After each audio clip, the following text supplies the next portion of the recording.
So it's Thursday night and time for our Lucan Bible study, looking at Lucan passages from the lens of scripture to tradition, reason, and experience.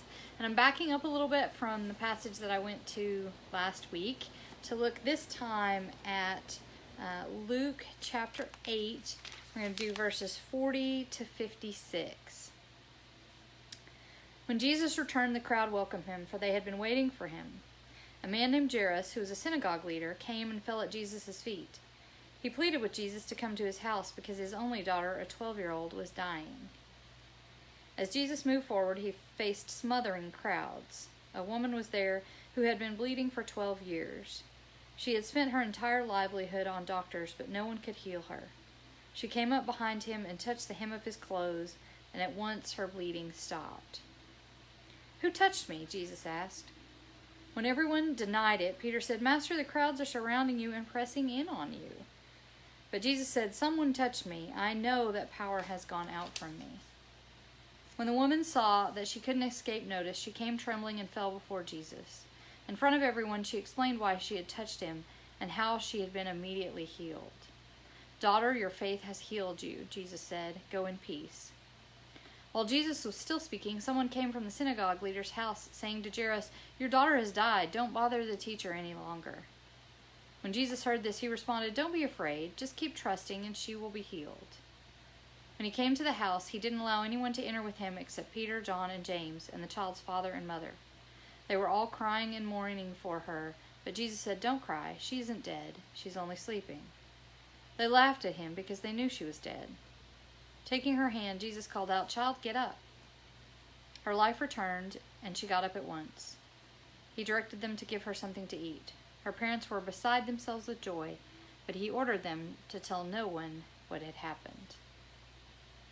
So first, looking at the scripture, there are a few things that are fascinating about these two passages together. This is a double healing, and there's a healing sandwiched within the surrounding passage of the healing of Jairus' daughter. So we have Jairus' daughter at the beginning and the end, and in the middle we have this healing of this hemorrhaging woman. And there's some interesting parallels in this passage in that the daughter, the little girl, is 12 years old, which would be right at the point where she was getting ready to leave her parents' household and get married at the time.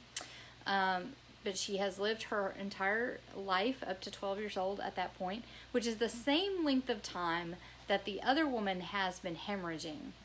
And so they have this parallel with each other. For this young girl's entire life, this other woman has been afflicted. And yet here they are brought together in this space. They are also both daughters. The young girl is described as Jairus' daughter. And then Jesus specifically refers to the woman whenever she takes the action that leads to her healing as daughter, and says that your faith has made you well.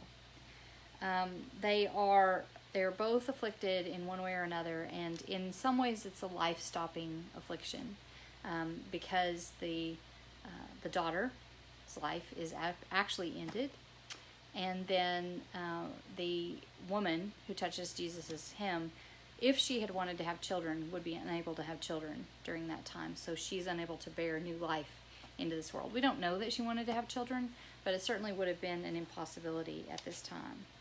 So those are important parallels to see, that both of these women, the young girl and the older woman, both needed Jesus' healing, and they share many details with each other, including to some extent a life story, and they're linked forever by being linked together in Scripture. But I wanted to give a little bit of background when we're turning to the tradition piece to talk about the doctors, because it specifically says that the woman had sought the help of many doctors, and they had actually bankrupted her, basically. So some of you know that my dissertation was on infertility in the New Testament, and this passage is one that I studied in depth. But I also studied first century medicine, particularly women's medicine, as a result of that, and learned a great deal of very interesting things. One, of course, most of the doctors, there were many women midwives at the time, but most of the doctors at the time were were men. There were some healing priestesses that served in various temples, but for the most part, the doctors that were going around and treating women were men. And certainly the ones that were writing medical treatises were men. And there were a number of different writings about women's health at the time, and they were interesting to say the least. There was one writer, Soranus, who actually was pretty reasonable. He went against the usual treatment for this hemorrhaging woman. What they would have normally treated her with was they would have bled her, which is crazy. She's already losing blood, so they would have bled her some more. The idea was to try and speed up what blood she apparently needed to get rid of, but in reality it would have just made her anemic and weaker and put her life at risk. And there were all sorts of other things. They thought that the woman's uterus wandered around her body and at night would try to strangle her to death. It's very interesting what they thought about women and their bodies. They didn't ask women per se, but they had this idea that this was certainly happening. But Soranus, like I said, there were a few folks out there that were looking reasonably and logically at women's health. And there was some wisdom in it, and there was some wisdom that we've lost. I was speaking with a woman who is struggling to have children. Whenever people learn about my dissertation, a lot of times they'll share their story with me, which I always consider an honor and don't take that for granted.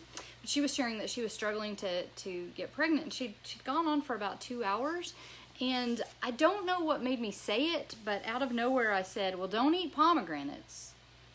And she said, "What?" And I said, "Don't eat pomegranates." And she said, "Why?" I said, "Well, in the ancient world, they were a known birth control method." And she said, "I've been eating and drinking pomegranate juice and eating pomegranates because I knew how healthy they were." And I said, "Well, stop that." And she said, "Okay." And that ended our conversation. And I found out 3 months later she was pregnant. So there was some wisdom in there, and this wisdom that we have not always held on to and that we have sometimes lost. And so when we turn to this question of reason, that is something that I think we need to stop and reflect on. We need to stop and reflect on what wisdom there is in the past that we have discounted and let go of unnecessarily, and that we may be suffering from as a result. But also that there are still some limitations to our knowledge, that there is still something transcended about understanding the human body. Perhaps it's because we're made in the image of God, that there's some mystery about us still, and some healings are going to be inaccessible, partially because of the limits of our knowledge, partially because some people will take advantage of the system, which is what happens with the woman and all the doctors who kept just charging her more money for healings that weren't coming. And some of those may have been well-meaning and doing the best that they knew how, and some of them may have been taking advantage of this woman's situation, and we certainly see those same sorts of challenges in our world today. We certainly have powerful and profound access to knowledge and wisdom in the medical field, and then we also have a broken system in which many don't have access, and many will go broke trying to just be healed and continue on their lives. And so there's still some of that brokenness very much alive in our current world today. And so we must continue to use our reason and try to provide the best medical care, to learn the best about it, and to provide access to it that doesn't break someone and absolutely leave them desperate and seeking whatever cure they can come up with. There needs to be greater access, and Jesus was certainly one to make healthcare available with great accessibility. If he came across you, he was going to help you. Sometimes even if you didn't even ask. And sometimes he asked you and you didn't answer and he still healed you anyway. So that's a whole nother story. But I do want to also think in terms of experience and tell you that I have a great kinship with these stories, and partially because I do have a blood disease. Many of you know I have hemochromatosis.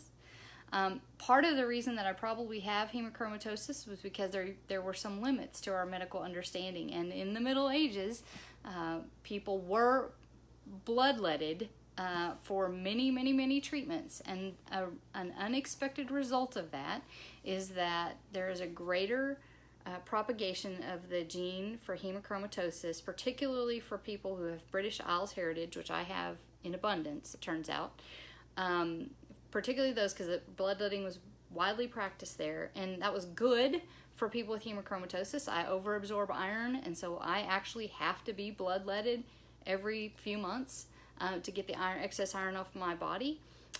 But in the Middle Ages, who that was good for was also people with hemochromatosis, and it killed a bunch of other people.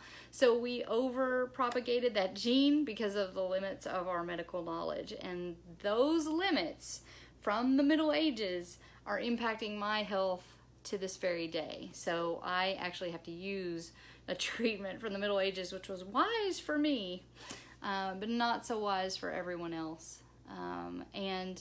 And also, it is a lifelong condition. I will always need the care of a hematologist, and so I sweat it out all the time. Am I going to have adequate insurance?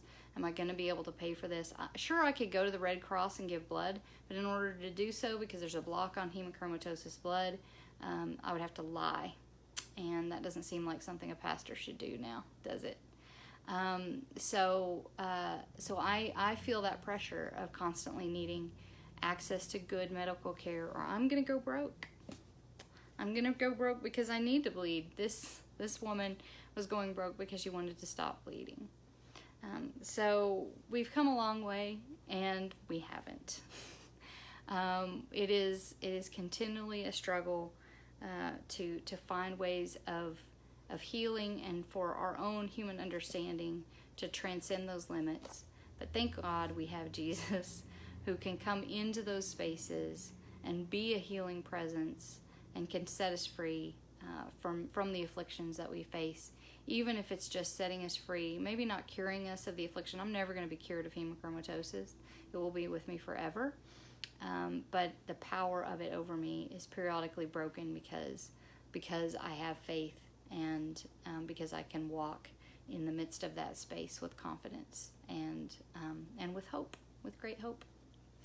So I hope that you all have a wonderful week, and I wish you heaps of blessings in the time ahead, and I will see you next Thursday for who knows what we'll do from Luke next week. But blessings to all of you. Take care.